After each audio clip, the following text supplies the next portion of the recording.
নমস্কাৰ বন্ধু বান্ধৱীসকল, আজি কোনো মই ৰিলছ ভিডিঅ' আপোনালোকলৈ লৈ অহা নাই। এটা গুৰুত্বপূৰ্ণ টপিক লৈ আহিছোঁ। নিশ্চয় ভিডিঅ'টো সম্পূৰ্ণকৈ চাব বুলি আশা ৰাখিলোঁ। বান্ধৱীসকল, এতিয়া মাৰ্চৰ মাহ হয়। মাৰ্চৰ মাহত কি হয়, স্কুলবিলাকত নিউ এডমিশ্যন হয়। তেতিয়া স্কুলে কি কৰে, প্ৰথমতে এণ্ট্ৰেন্স পাতে।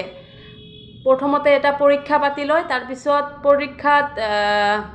যদি পৰীক্ষাত উত্তীৰ্ণ হয় তেতিয়াহ'লেহে এডমিশ্যন লয়। তো LKG UKG 1ৰ পৰা ষ্টাৰ্ট হয় এণ্ট্ৰেন্স। নাৰ্চাৰীত হয়তো নালাগে, সেইটো ইমান ভালকৈ মই নাজানো। তথাপিও আপোনালোকক ক'বলৈ ওলাইছোঁ যে পৰীক্ষা পাতিছে, ভাল কথা, বাধ্যতামূলক কৰি দিছে ভাল ভাল স্কুলকেইখনে, নাম থকা স্কুলকেইখনে। মই নাম মেনশ্যন কৰিব যোৱা নাই কোনো স্কুলৰ। তথাপিও কথাখিনি মোৰ কালিৰ পৰা অলপ বেয়া লাগি আছে, সেইকাৰণে আপোনালোকৰ লগত শ্বেয়াৰ কৰিম বুলি অলপ সময় উলিয়াই কথাখিনি ক'বলৈ লৈছোঁ। ভুল হ'লে মোক ক্ষমা কৰি দিব। সেই যে পৰীক্ষা পাতিলে, তাৰপিছত যিকেইটা উত্তীৰ্ণ হ'ল সেইকেইটাক এডমিশ্যন ল'লে, আৰু বাকীখিনি যোনখিনি ফেইল কৰিলে তেওঁলোকক নলয় সেইখন স্কুলে। স্কুলখনে কেনেকৈ গম পালে বাচ্চাটো জানে নে নাজানে? LKG UKGৰ এটা বাচ্চা, 1ৰ বাচ্চা, কেনেকৈ গম পালে স্কুলখনে? ভাবকচোন, আপোনালোকে কি কয় এইটো কথা?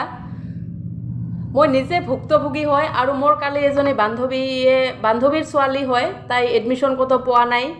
ইখনত স্কুলত গৈছে, সিখনৰ স্কুলত ঘূৰি ফুৰিছে। তাই এখন স্কুলত আছে, নামটো মই নকওঁ, ক্লাছ 5ৰ পৰা আছে। এতিয়া ক্লাছ 5ত 6ৰ কাৰণে এডমিশ্যন পোৱা নাই।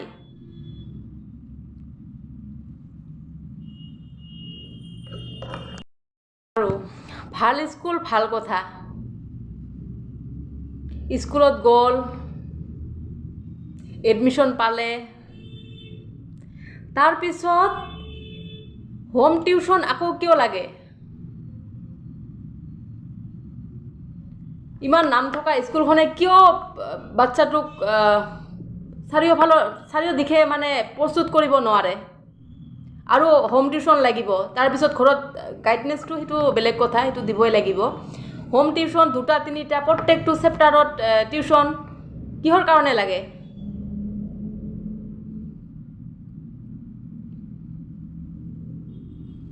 3 Idiotsখন